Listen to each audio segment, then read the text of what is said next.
Hola chicos, en este video vamos a hablar del imperfecto. We're starting to begin a new way to communicate in the past that is known as the imperfect tense. Toda la información está en página 203 del libro Avancemos. Estamos en unidad 4, lección 1 del español 2. Our goal for this particular video is we're going to learn how to form the imperfect tense in español. Then we will use this tense to describe continuing activities that happened in the past. To connect this with English, we know that there are other ways than just the simple past, I studied, for example, to say that something happened. We can also say, I used to study in el pasado, or I was studying in the past. In Spanish, these ideas of things that you used to do or you were doing continually in the past are used with something known as imperfecto, the imperfect tense. So this is just another way to communicate in the past in Spanish. So how do we use it? The imperfect is used to describe something that was not perfected or not completed in the past.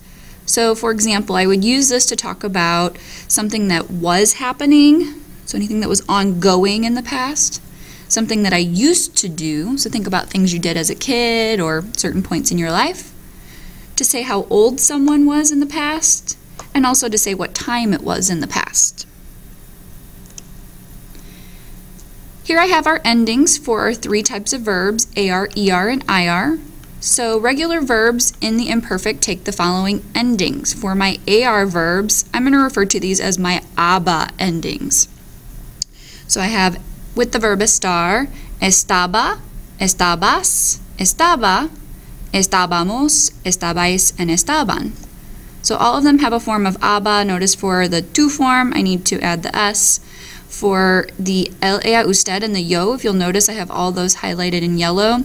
They're exactly the same. So it's really important that I say yo estaba or ella estaba so I know who my subject is.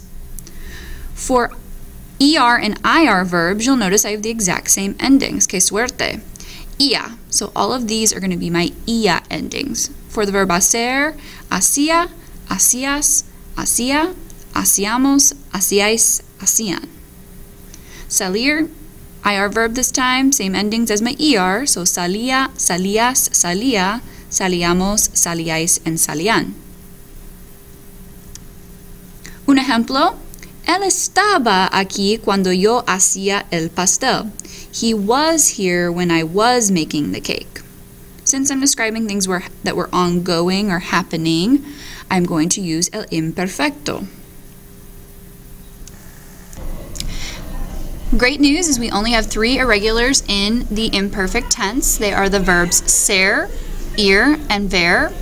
Just like the other ones, the yo, el, ella, and usted forms will all have the same conjugations.